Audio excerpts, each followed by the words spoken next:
మన తండ్రి కుమార పరిశుద్ధాత్మ దేవునికి వందనాలు స్తోత్రాలు చెల్లించుకుంటూ దేవుడి దినమందు మనకిచ్చిన వాక్యము రోమీలకు రాసిన పత్రిక 9వ అధ్యాయము 16వ వచనం చదువుకున్నాం. కాగా పొందగోరు వాని వలనైనను ప్రయాసపడు వాని వలనైనను కాదు గాని కరుణించు దేవుని వలనే అగును. నేను నీ యందు నా బలము చూపుటకును నా నామము భూలోకమందంతటా ప్రచురమగుటకును అందునిమిత్తమే నిన్ను నియమించి తిని. కావున ఆయన ఎవరిని కరుణింపగోరునో వానిని కరుణించును, ఎవరిని కఠినపరచగోరునో వాని కఠినపరచును. దేవుడు వాక్యం ద్వారా మనల్ని దీవించును గాక. ఇక్కడ అపోస్తలుడైన పౌలు తెలియజేస్తున్నాడు. పౌలు ద్వారా దేవుడి దినమందు మనతో మాట్లాడుతున్నాడు. పొందగోరు వాని ఎందైనను ప్రయాసపడు ఎందైనను ఏమీ లేదు అని తెలియజేస్తుంది వాక్యం. ఎందుకంటే మనం ఎంత ప్రయాసపడినా కానీ ఒకవేళ పొందకపోవచ్చు. బిడ్డలు చదువుతారు, కలెక్టర్ కోర్స్ చదవాలని చదువుతారు, చాలా ప్రయాసపడతారు. కానీ దేవుని కృప ఉంటే తప్పకుండా అది పొందుకుంటారు. దేవుని కృప లేనిదే అది పొందకోలేరు.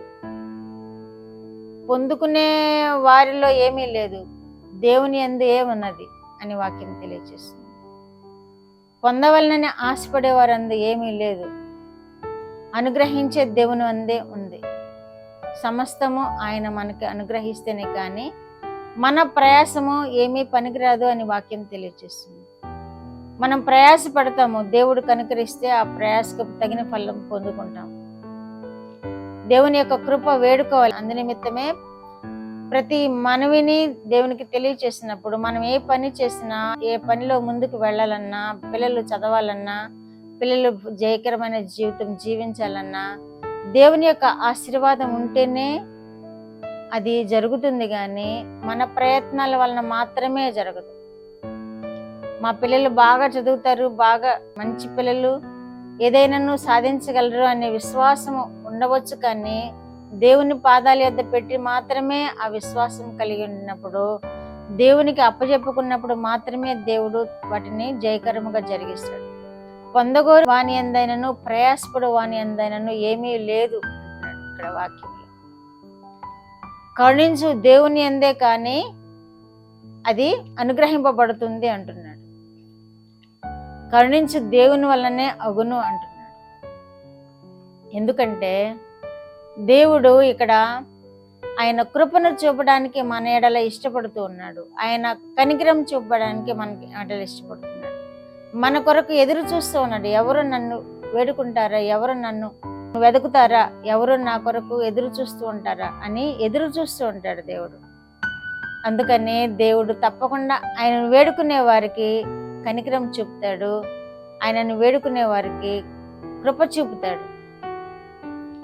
ఫరోను కఠినపరిచాడు. ఎందుకు అంటే నా నామం భూమి మీద ప్రబలం అవ్వడానికి అంటున్నాడు. ఆయన నామం భూమి మీద ప్రబలం అవ్వాలి, ఆయనే దేవుడు అని తెలుసుకోవాలి భూప్రజలు.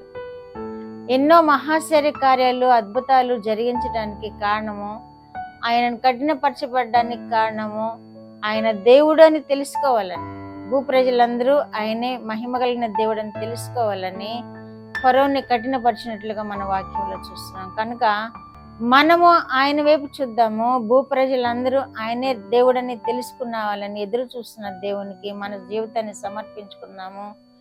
దేవుని యొక్క కార్యాలు మన ఎడల జరగాలని ఆయన చిత్తము కొరకు మనం ఎదురు చూద్దాము. మన జీవితమును ఆయనకు సమర్పించుకున్నాము. మన పిల్లలను కూడా ఆ విధముగా వారి జీవితాలు, వారి భవిష్యత్తు దేవునికి అప్పగించుకోవాలని నేర్పిద్దాము. అప్పుడు దేవుడు అందరి ఎడల కృప చూపుతాడు. ఆయనే అందరి ఎడల కృప చూపు దేవుడు. ఆయనే అందరి ఎడల కనికరం చూపి ఎవరికి ఏది అవసరమో అది అనుగ్రహించే దేవుడు. ప్రార్థన. మా దేవా, మా ప్రియ పరలోక ప్రభువా, ఇచ్చిన వాక్యం కొరకు వందనాలు నాయనా.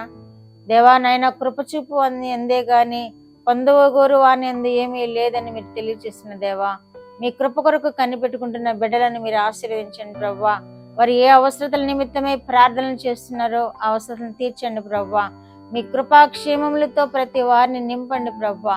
వారి జీవితాంతము నైనా మీ యొక్క కృపలో వర్ధిల్లుతూ ప్రభువా, మీ మహిమార్థమై జీవించే వారినిగా చూస్తున్న బిడ్డలందరినీ ఆశీర్వదించమని యేసుక్రీస్తు వారి పేరిట ఈ మనవులు మీ పాదముల యొద్ద వేడుకుంటున్నాను పరమ తండ్రి. ఆమేన్.